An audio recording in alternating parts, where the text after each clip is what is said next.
Well, maybe you were expecting episode 17, and unfortunately, the holidays, well, not unfortunately, fortunately, the holidays are upon us, which is why we're all kind of presenting how we are. We wanted to remind you from all of us at Azmyth Busters that it is still, we're in the middle. We're not at the end. We're not over the hill, and we're still in the middle of a pandemic. And please be safe this holiday season. Don't think just because you made it through the year, you get to, lower the defenses a little bit and do things that you wouldn't normally do. That is exactly how bad things can happen. And we don't want bad things to happen. So happy holidays. Wear your masks, and we hope you are being responsible. We hope that you are keeping the people around you safe, regardless of your political affiliations or what you believe. So there's that. Happy holidays from all of us. Since we're not running an episode this week, we figured we would do a small little bonus reel segment and give the busters that are here a chance to maybe talk about. I figured it'd be a good opportunity for us to talk about the campaign up to this point. We're in a major we're going from one chapter into another major chapter of the story. And I thought it'd be a pretty cool opportunity for you guys for all of us to just bullshit and to talk about the campaign so far, talk about your, because you're always in character. Whenever we're playing, you guys are in character. So I would love to hear your out of character impressions about the game so far and the other players, the other characters, yourself, me, the job I'm doing, any and all of that. I'd love to just kind of open that up and have that channel be a position of discussion. And I want Mr. Hawkabout to start off because you have a lot of great stuff and certainly a huge pedigree. We're always talking about how Steven is a pillar in the industry, and we love having him here, and he helped write these rules. But I am not modest at all to say that several of my close personal friends are big in the game industry, you being one of them as far as I'm concerned. You've made a life's career out of it, and you've got some big titles that you've worked on. And so I also want to hear from you about the game, the experience, or whatever else you want to riff about. But yeah, so. Well, I mean, a game is really you judge your game really by the company you keep, and like this is such an amazing group, and between people who've been playing for a long time and new players who just kind of like getting started in this has been an exemplary group by far. And I think though that the story, as we've kind of identified, doing the game in kind of like these hour-long chunks, it's artificially shorter than what a typical gaming session is, Right. And so episode by episode, there's not as much forward momentum as perhaps you would experience in a single session, and so that balance of like action and interest and but also just sort of staying true to the scenario as written. I think there's we had a little bit of a growing pains, but I feel like just in the last few sessions, it's really started to kind of like, I think we've started to gel as a group, and we're finding things and discovering things and poking our nose where it shouldn't be, and which is part and parcel of being an adventuring party, and I'm looking forward. Hey, and there's Steven, and I'm looking forward to continuing on, with this group in whole or in part, and I know definitely that I'm going to be playing Daisy again, because like I love this character so far. Daisy 1.0. This is definitely a beta test for a future Daisy. Well, no, this is the Daisy as he is, and and it's kind of like I said, the last character I played was the edgiest of edgelords, who was like, had like the whole "I'm revenging my murdered family" and my drive, and bloody-handed instrument of vengeance. And I wanted to make the absolute opposite of that. And, Yeah, fair. and consequently, the emotional high you can ride by playing, and it's you can really inhabit a character. And for me, that is kind of one of the things I love about role playing, is actually kind of like inhabiting a character and trying to play and respond and act in accordance to what I feel that character's motivations and experiences. And so playing a character who's light, who essentially likes everybody, who has sort of like a certain fearlessness, which is based in part on just kind of being kind of a blockhead, but also just being kind of like idealistic and well-meaning, and it kind of it's leavening to the spirit, as opposed to playing the depressive murderer Severin, which was my last. Yeah. Well, you've personified the dumb blonde without him being dumb. So he's got that kind of he's got that kind of childlike innocence and perspective on the world, but it's not because he's stupid. It's because he's very focused on some things and just kind of oblivious to everything else. Well, he's kind of lived something of a charmed life. You'll have to ask him, sort of like how he became a champion of Caden Kalian sometime. So just to remind viewers, a glowing bunny.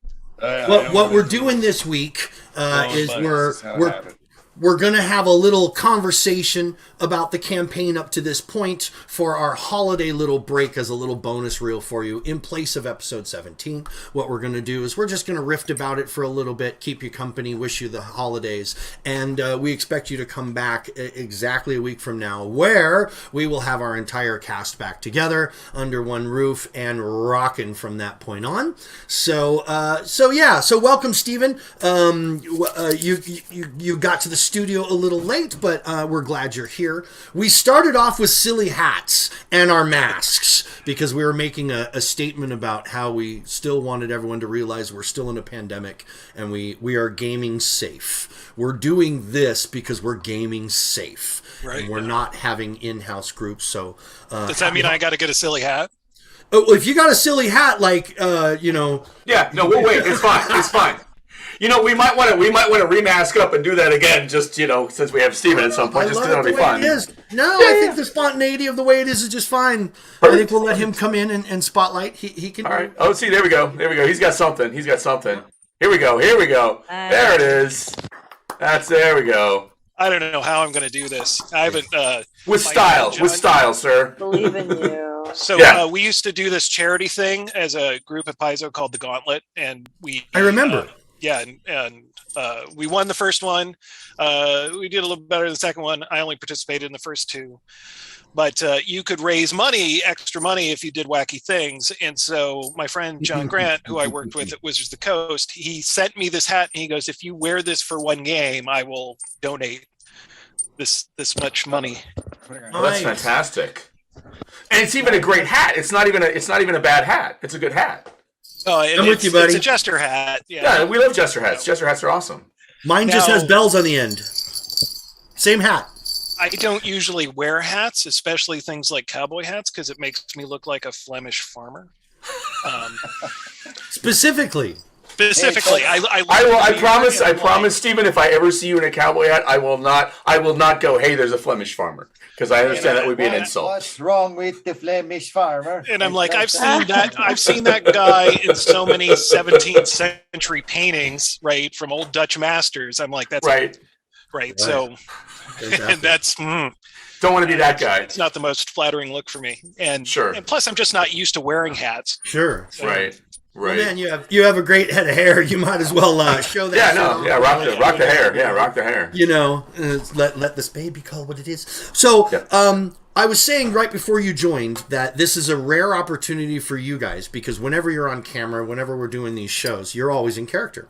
You're always presenting in character. So this is a nice opportunity for you guys as individuals, as players, to give a little perspective on the experience and the run, not necessarily judging the adventure, but maybe the run, how it's going so far, what you think about it. So, I want to get to everybody and give everyone a forum so that they have a chance to talk. And also, we are debuting not one, but two of the character art made by I'm probably pointing the wrong way. I can't do it. But the lovely Dana has graced us with two more pieces. So we've got a Simon and we've got a Theron that we're going to be debuting. But I'm going to make you wait for that. You don't get to just see that and like, oh, I saw the art, I'm out. No, you're going to have to wait for that. But first, we're going to give everybody a chance to, continue in the same fashion in which Chris was talking about his character and about the run. So if anybody wants to jump in, if anyone's feeling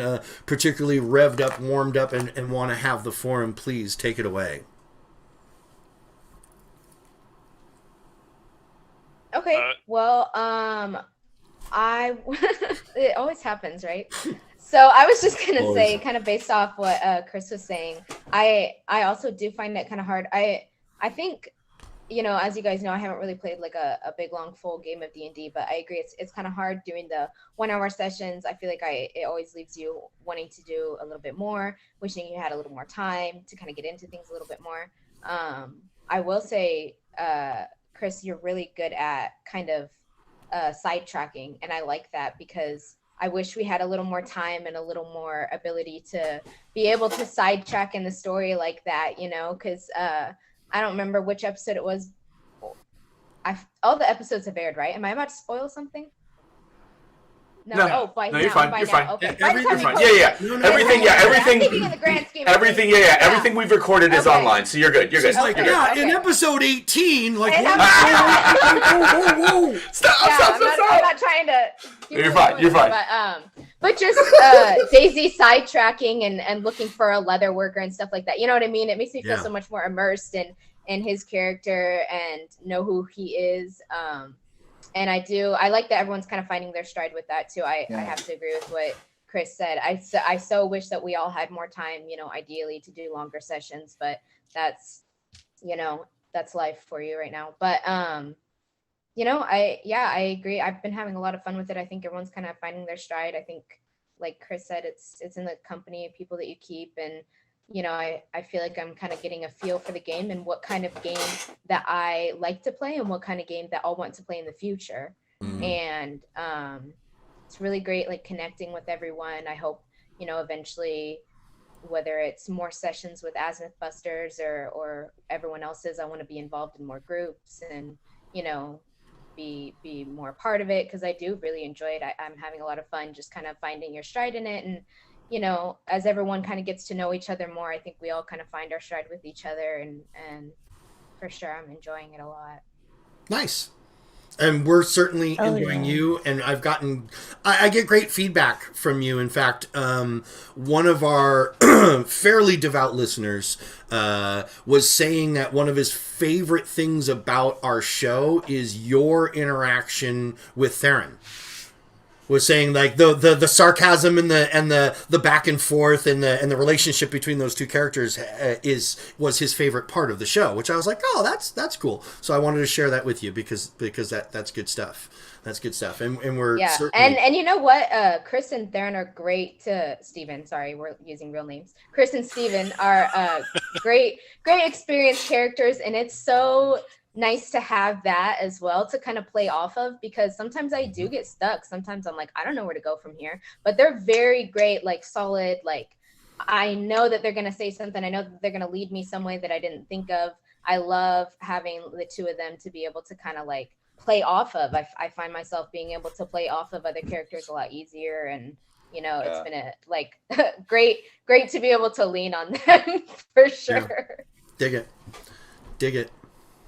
Yeah, I mean, channeling Theron, like anybody who gets excited about the same things that he gets excited, figuring out what's going on and everything else. So immediately he latched on to Desna. It's like, oh, Desna gets it, right? This is not only does she have great insight, right? She sees the fun in figuring out what the heck's going on. Absolutely. So, have you played an investigator, or did you specifically choose the investigator class because it was something in Pathfinder 2 that you didn't get a chance to do while you were developing, or what led you to Theron?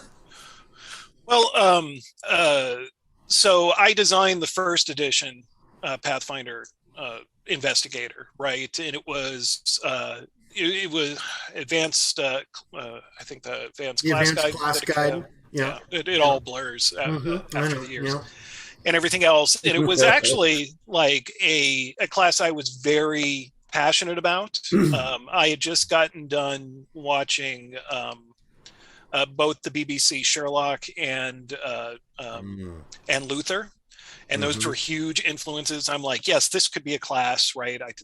I think I know how I wanted to put together the class. I got a little bit of pushback for it.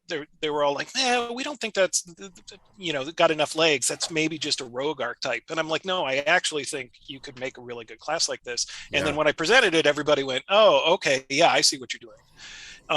And so, and because, I left Paizo before they started working on the advanced player's guide. I did some freelance for it and everything else, but all the classes are done by the in-house designers, and rightfully so. I wanted to see what the new investigator looked like. I wanted to see what the new investigator played like. I wanted to see how much of the old investigator was there and what kind of new tech that they put in and everything else. And so that's why I picked the investigator. Nice.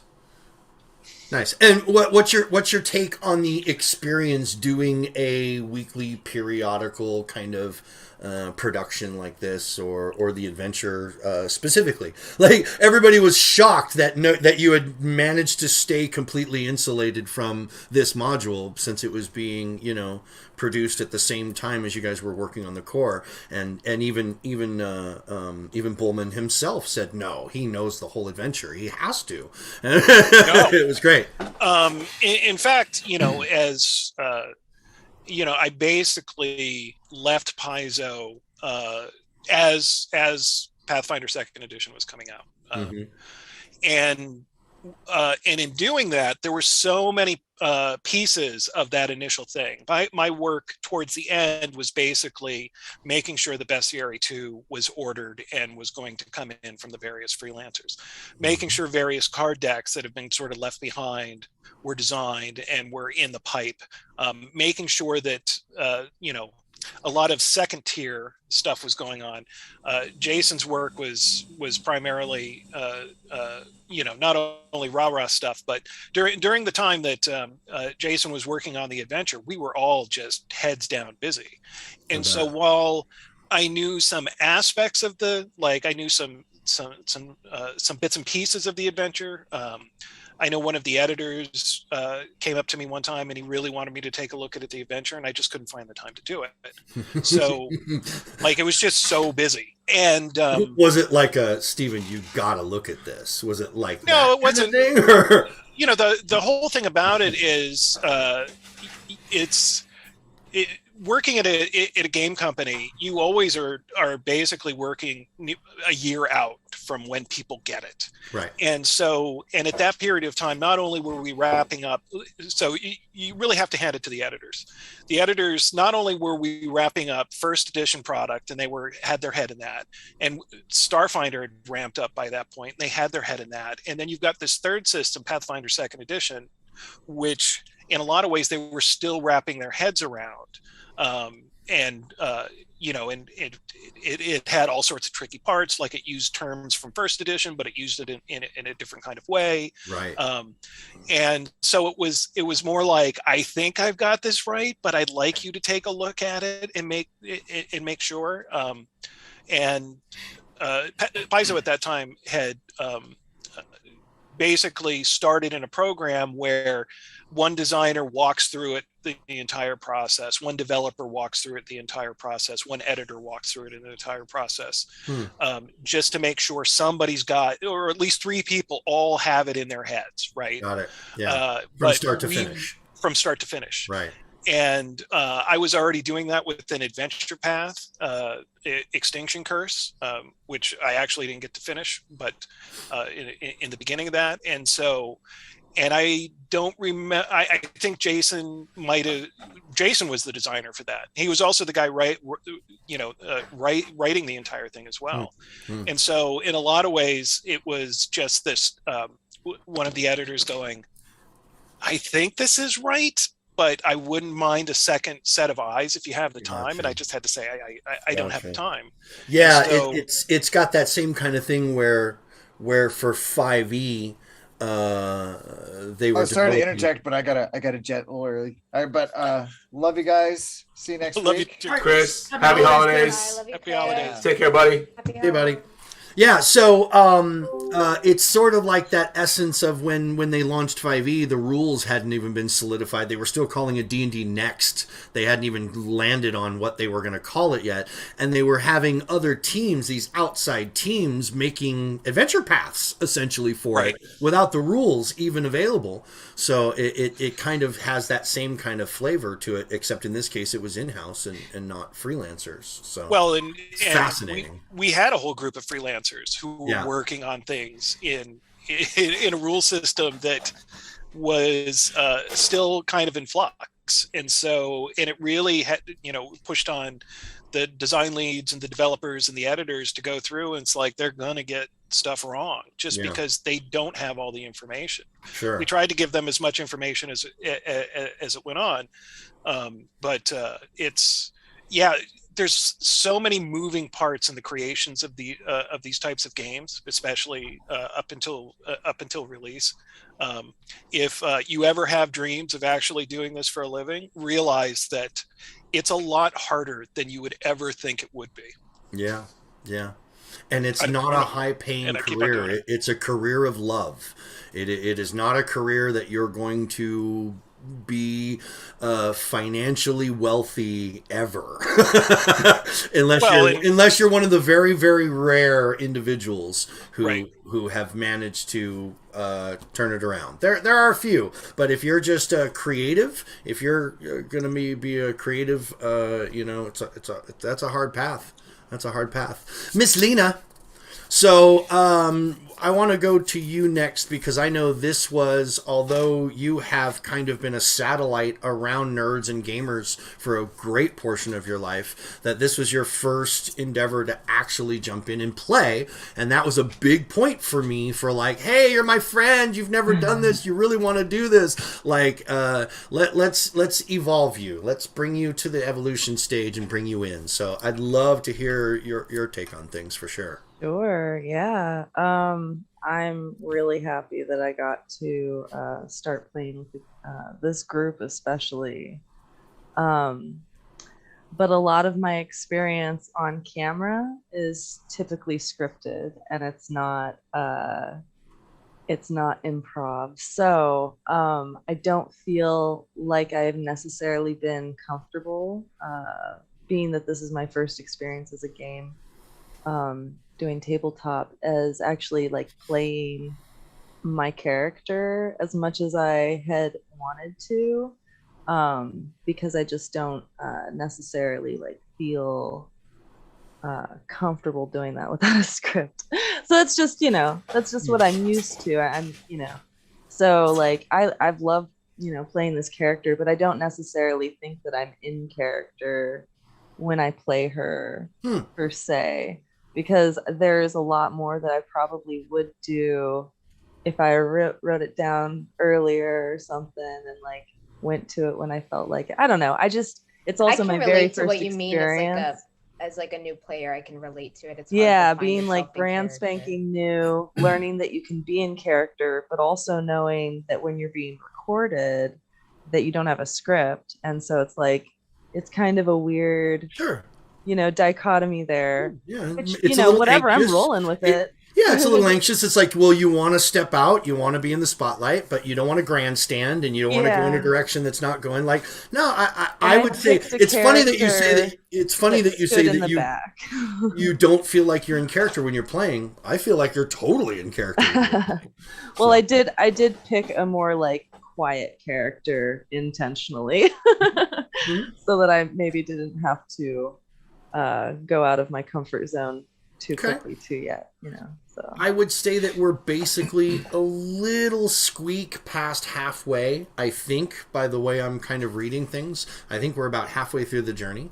So I would challenge you moving forward in the next episodes to try to accompany that more, and maybe take the notes on an episode and then empower those notes in the next following episode.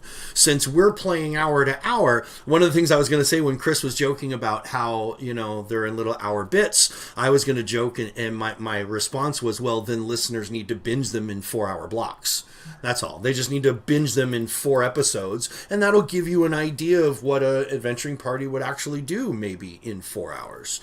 Probably a whole lot less, because we tend to stay a little bit more focused with this group because we want to try to get the best bang for our buck out of that hour. So we tend to stay pretty damn focused and get a lot done, rather than a lot of gaming groups will just, socialize and linger and minger for more than half of the duration and on the regular. And for some groups, that's part of the experience of playing.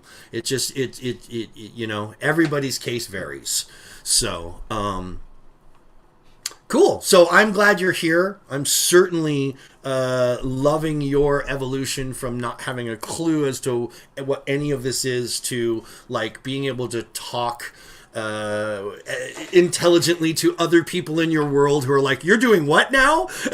I love when you told me that story that you had a partner or a friend who is a gamer who games regularly, and they're like, wait a minute, what? You're on a vid and you're doing this weekly? Like what, when, what? I just love that. I love that. So the empowerment is what it's all about. And I hope it gets easier and easier for you to encompass like Kira and to just naturally kind of be in that space. So now, to be fair, we do have that sort of friends getting together once a week, chatting about how our lives are going and everything else. We just don't put that on camera. It's true, right? Well, it's on camera. It's just not recorded. Right. Exactly. Right. So, that's before the record button and after the record button. Right. Yeah. Absolutely. Oh, if you guys could be a fly on the wall. And last but not least, of course, Mark Buster One. What's your? You have a unique perspective of also helping me produce the show and helping me put it all together and figuring stuff out and making it all happen and being a big foot on the accelerator, so to speak, for things. But besides that, what's your take? What do you say? This as happy holidays to everyone. First and foremost, to all of you and to all the viewers and listeners of the show. I'm doing Foley. Thanks for viewing and listening, and happy holidays to all of you. Please stay safe. As we said at the intro, there is still a pandemic. Please mask up. Please stay safe. We want you all to be here next year.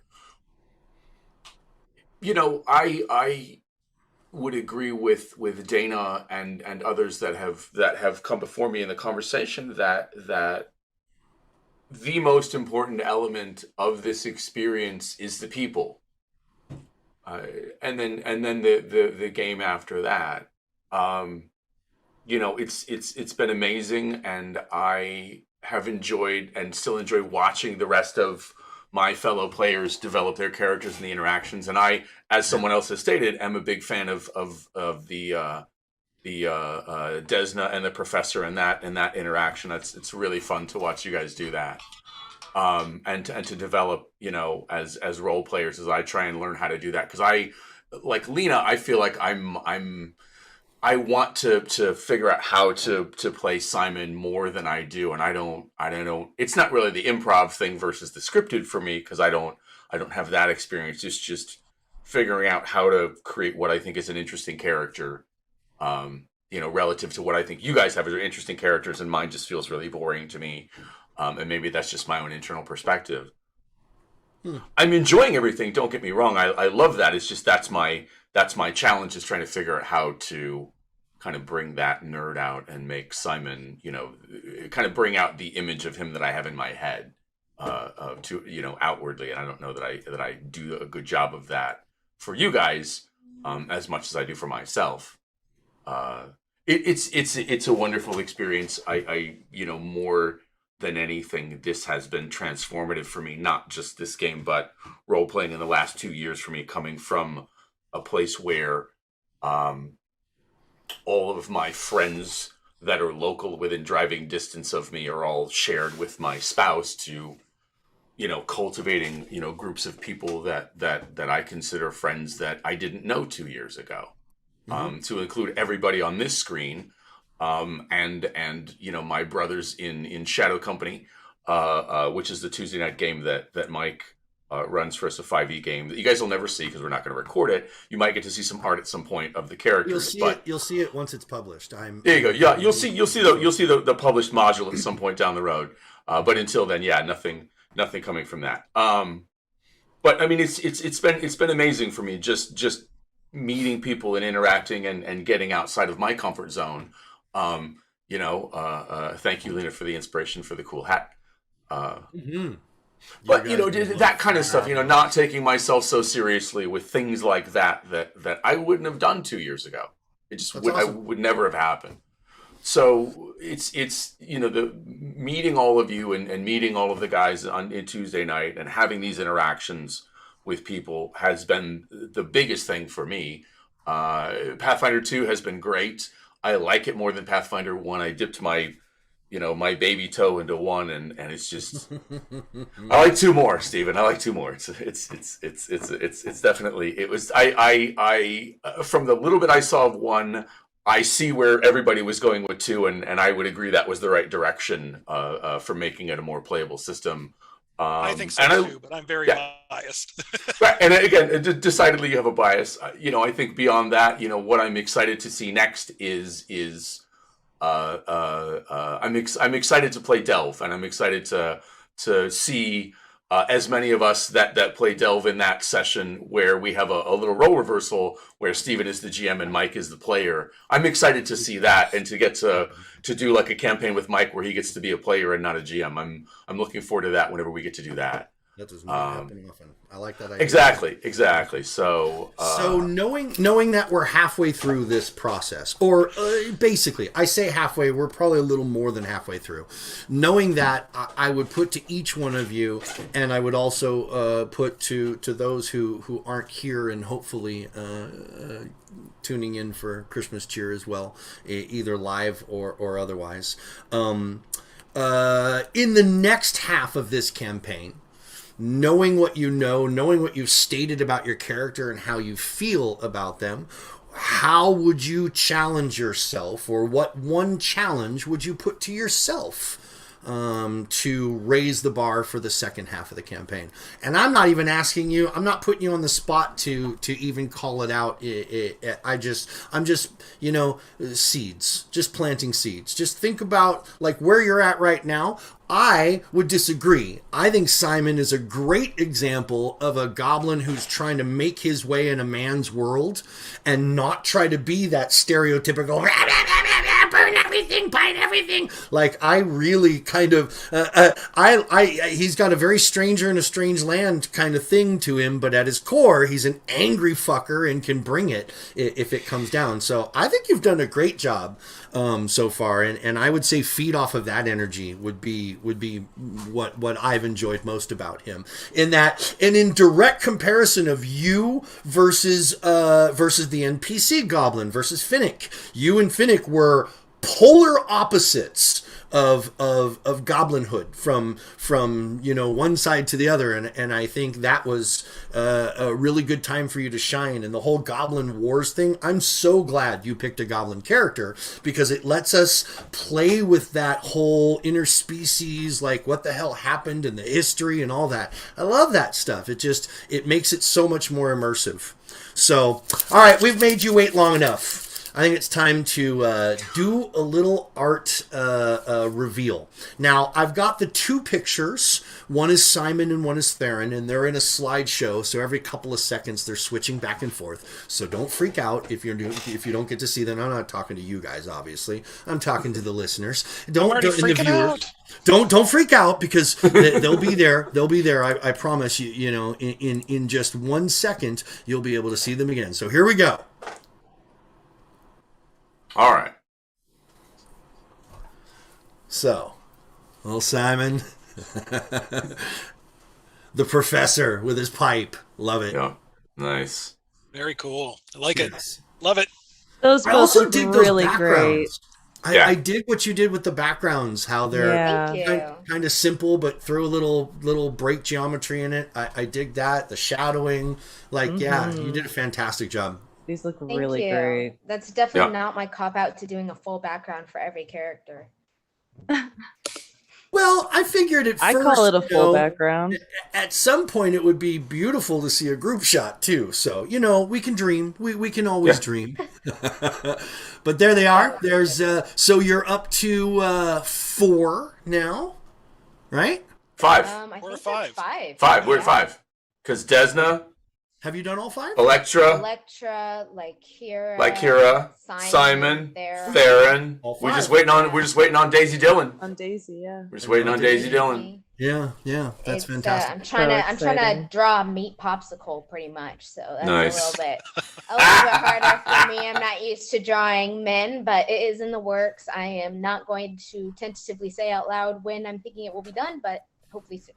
You'll see it when you see it, guys. You'll see it when you see Yeah, you'll it. see it when you see it. Yeah. So So- new players with the system, now that you've played through first level and you've dabbled a little bit in second level as second level characters, do you feel satisfied with the arc? Do you feel the level of increase? Do you feel more Billy Badass? Do you feel like second level is a big deal compared to first level? And were you satisfied with how long it took you to get here in the story relative to everything else? Or do you have any thoughts on it at all? So you go first. No, go ahead, Lena. Okay. ADD. Can you ask those questions again?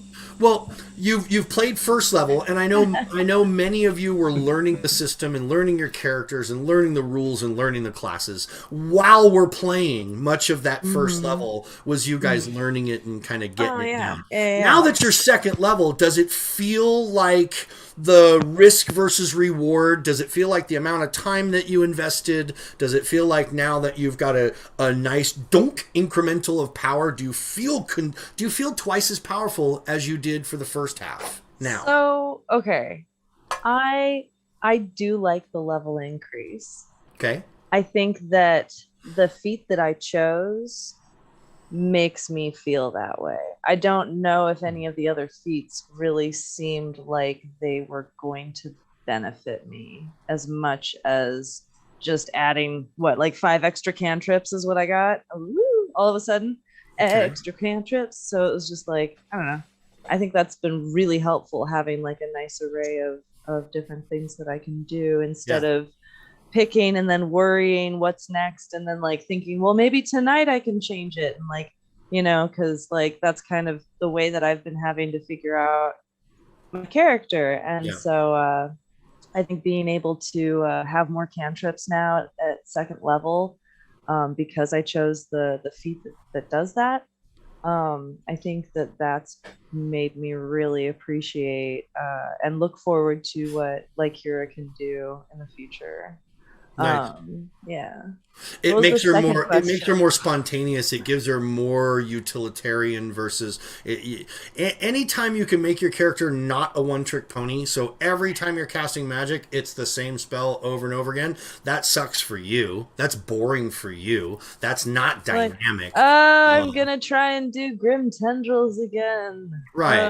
It doesn't work again. Yeah. So How about now? I'll do Grim Tendrils. It just wasn't There's a certain thing versus spontaneous casters like you are versus a learned caster. There's like this extra pressure on wizards because they have the ability to learn everything. So they can learn shit tons of magic, have all these spells, but then they have this secondary responsibility to be able to know what spells are going to be the right ones for that day. Did you memorize that spell? Nah, fuck. Right. I have it, but I didn't memorize it. We'll have to wait till Right. tomorrow, or I'll have to take a, you know, in another game case, I'll have to make a short rest before I can memorize spells or whatever the case may be. So it's nice as a spontaneous caster that what you know is what you know.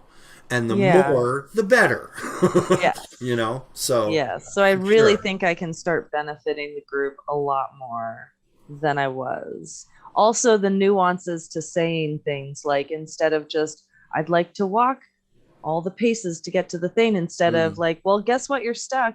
I have to push through the people, like the different lingo, you know, I've had to learn that over the course of this, you know, time, because Right. shit, I could have pushed through like 3 or 4 other, but you know, like sometimes there wasn't space, but you know, like it just, the way that I have to say things has also been interesting to learn. It's a bit of Right. a curve, but it's been fun. Right. So- It's not as straightforward as your pieces move around a board like this. It's Right. not like that. Your pieces can move Right. anywhere on this board and have a lot more movement rules that you have to be, you know, at some point you have to, at some level you have to be cognizant of.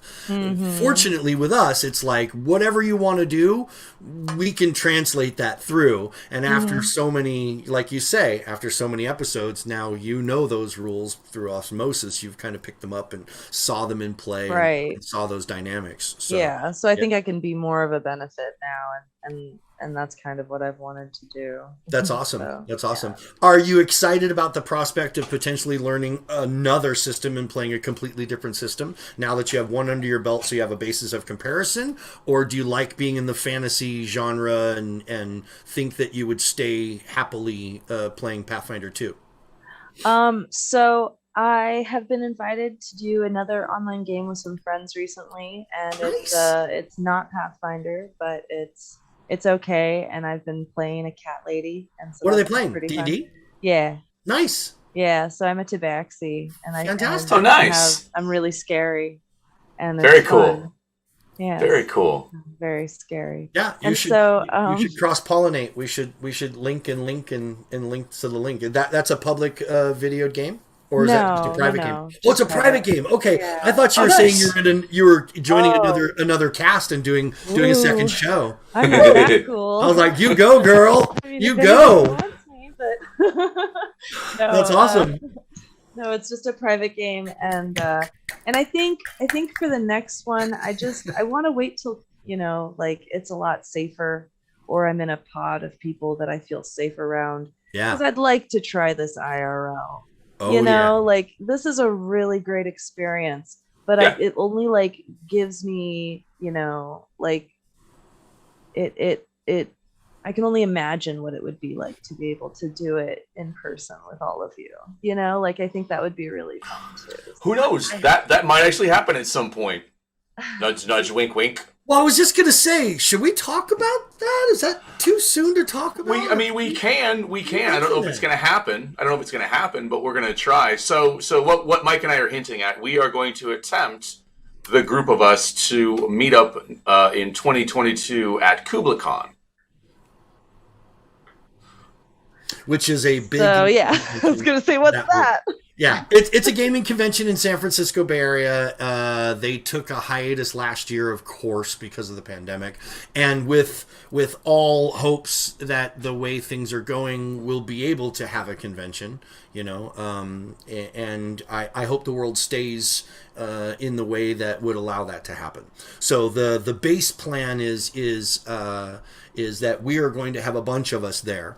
And it would be nice if, we could actually record a session with all of us in the room. That'd be ridiculous. That would be amazing. Yeah. So that's Memorial Day weekend Yep. next year. That's the last weekend of May next year, and it's at the San Francisco Airport Hyatt Regency. is the location of it, and it's Kubla Khan. Most people, it's one of those cons that people hear about all over the country. People know about Kubla Khan, like Winter Fantasy and like Gary Khan and like there's a few cons that are relatively small, under 5,000, under 6,000 people, that have a really strong reputation and people have a really great time going to them. So Kubla Khan is probably, I have a very biased opinion because I was on staff for many years. I have a very biased opinion. It is the best West Coast con, period. So I hope we can all gather us together during that time.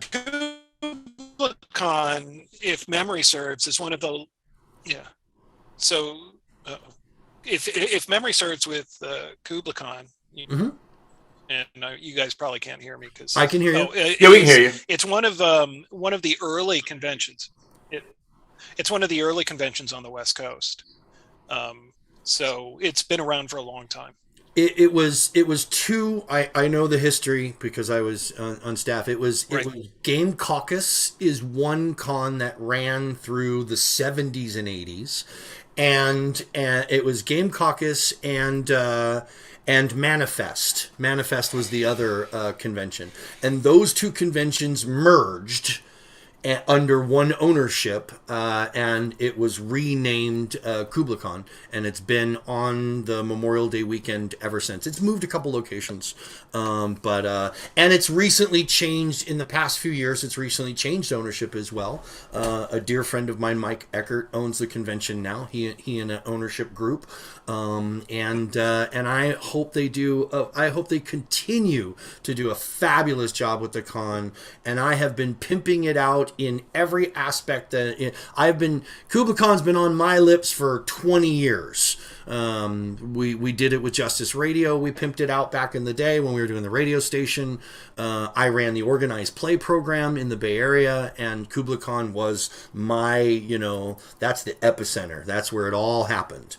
And at the height of Pathfinder Society, we were running hundreds and hundreds of tables over the weekend. It was quite impressive stuff. So if you're coming to play, that would be great. If you're coming to be social, it's going to be amazing. And the other thing that I can say about Kubla Khan is my dear friend, the Merry Prankster, his wife, who is known as the karaoke goddess, and she's known for this because she professionally puts on karaoke shows. And I convinced the lords of Kubla Khan to bring music to the con years ago, and now she is a fixture of the con. She comes back every single year and puts on these amazing shows where I never sing, but I go and I drink and I watch and I jeer and make comments, and I'd say it's a very good time. I'm threatening someone to do a duet with me still. I've been threatening. I said, come on, Mark, let's go. Me and you. I will buy a plane ticket if Steven will sing. Ebony and Ivory. I love karaoke. Oh yeah, no, we have to go. Okay. SRM singing. Yeah, no, I'm down. I'm down. If all three of you will karaoke, I'm there. Ooh. I'm not karaokeing, but I'll show up. I'll point and laugh at you guys. You got to think about how I'm much you want me there, Mark. Come on. I can't sing. So one of my favorite karaoke stories, the same guy who gave me that hat, John Grant, when I was working at Wizards, we decided to go to this Mexican restaurant to karaoke. And we went in, and it was a bunch of African-American women doing torch songs, right? And he decided, I forget, he decided to do his favorite song, which is escaping my memory right now. But I went up and did Megadeth, Peace Sells, But Who's Buying, right? And I love that song. That's the greatest song ever. Right, it's a great song. It is a great song. And so as I'm just belting this thing out, like the room looked terrified, right? Of course. And everything else. And so I went back to the table, and John's like, maybe we should get out of here. I think we're buzzes. And I'm like, yeah, all right. And so we had some drinks to finish, and then we were going to go. And I'm leaving, and one of the women came up and said, oh, honey, you can't leave yet. And I'm like, why? And she goes, because we're going to do a duet. And I'm like, okay. And John's like, nice. And her and I did a duet of White Snake, Heat of the Night. And it was Yes! That's great! That's great! And she's like, no, I saw you go up and sing, and I've picked a song, and we're going to do it. I'm like, all right, let's do it. And it was one of the best karaoke bits I've ever had. That's fantastic. Yeah. I'm sorry, Dana, I love you, but I'm a coward. I'm not doing karaoke. I will do a lot of things, but sing is not one of them. That's what's... No, that's I draw a freaking line, man. That's where I draw a line. And trust me, the world is better for me not singing. Dude, no one ever needs to hear me, ever. I don't know, dude. I think a few well-placed cocktails and a John Waite song, and you are right in there. That's what I think. I don't know about John Waite. I think you're reading me wrong with the music. No, I'm talking about the range. I'm talking about your vocal range, and the gravelly kind of voice would be perfect for a John Waite song. That's what I'm talking about. It wouldn't stress you at all to have to sing in that nice mid band, but we'll see. We'll see. I'm in. I may break a 20-year tradition of swearing I will never ever sing at any of these shows. I will definitely. I will. Yeah, man. I don't know. All I know is all I know is the pot's got to be a lot sweeter than Dana's going to show up. You got to give me something bigger than that, baby. That's. I love you, but come on, you gotta help me out here. Is the wild frontier, as you know. Oh my goodness. So, That's got to be bigger than Dana showing up. What kind of pot are you looking at? Right. I know what I'm saying, but whatever. It's like... Can you get any more concentrated than 100%? Like, I don't know. Yeah, that's concentrated love. Yeah. No, but that's. Yeah, that would be awesome. So if you could come out from Arizona and you could come up from SoCal that weekend, and Steven can come down, and you can. Oh my God! And of course, Chris lives locally. Yep. So of course he will be here, and I live locally. And Jet Boogie is within range. Jet lives local as well. So that's three of us right there. So yeah, man. Yeah. I will. If it's safe enough, but I don't feel comfortable at this time whatsoever. Yeah. Okay. Yeah. Sure. But later we'll see. Yeah. We just have to gauge as we get closer, and so that's the caveat to anyone watching it or listening is that variants we have before. And even though we spend usually the whole weekend at the convention, my house is right across the bay from the convention, and in years past, I've let people stay here. Like B&B style. Like, oh, you want? Mom, no one's there. Here, stay at my place. Come to the con. We'll pick you up back and forth. Like I have to shuttle back and forth usually every year to feed my animals, because usually somebody has to feed the cats, so that's my job. So reality is that's exciting. That's very exciting, and that's a fun thing to announce both personally and professionally, because it's also likely that members of my new company, Wormbite, will be coming out. Well, Wormbite's not a new company, but I'm new to the company, so they'll be coming out as well that weekend, and it might just be a big reunion thing. Be the first con back since the pandemic. And if we're allowed to do it, it's going to be huge. Yep. So I'm going to be in California that weekend, whether the con happens or not. I've already made a commitment that I'm coming out. So Mike and I need to meet up. Nice. And so that's going to happen. So anybody that's if the con doesn't happen, AzCon will. Yeah, exactly. Yeah. Azmyth Con will happen at Mike's house. So show up, guys. BusterCon will happen, even if KublaCon doesn't. BusterCon will happen. It all matters when the Omega variant comes up, because that's going to be the last one, right? Right. And they do. Oh wait, they already did. No, Omega's the last letter of the. Oh yeah. I am the Alpha and the Omega. Yeah. Come on, read your Bible, kids. No. Which one? Which version? There's too many of them. And no, thank you. And no, thank you. One up from the Satanic Temple. No, I'm just kidding. Exactly. No, thank you very much. All right, so I think that was a good little snippet. I'm glad we got to just kind of sit around, shoot the shit, and share this kind of intimate time. And as always, like Mark was saying before we even started this whole process, It's about therapy for nerds. It's about therapy for you. It's certainly about therapy for us. And in the hustle and bustle of trying to schedule and record and produce and edit this show, this is a great opportunity, at least for me and for you, to take it back a notch and be like, okay, cool. The holidays are here. This is our holiday break early. You know, I'm a quasi-Jew, so we're taking like a Hanukkah pre-Christmas kind of break. So this will be in place of 17, and following week, we will be back solid all the way through the new year. So we want to thank you. Christmas isn't your thing. It's also my birthday, so you can just celebrate my birthday. Yeah. So happy birthday, Stephen. Merry Christmas. Happy holidays. What week does Christmas fall on this year? Do you know? I think it's Saturday. On a Saturday. I don't even know. I want to say it's Saturday. All right, so that means we'll be releasing 2 days after Christmas. Yeah, so you'll get a late gift on the 27th then, if that's the case. You'll get one before Christmas and one after, as always. But for those of you who've been supporting us since the beginning, thank you very much. It's very, very it's very flattering and very gratifying to do something like a labor of love, of fun for us, and to have you guys dig it as much as we are. And we didn't do it for the likes and for the subscription totals. We did it for us and for you. And if more people discover it down the line, cool. And if they don't, that's cool too, because I'm getting what I want out of it, and it feels like everyone else is. So mission accomplished, at least so far. So halfway, happy holidays. If I guess there was a baseball analogy, so far we've hit it out of the park so far, as far as I'm concerned.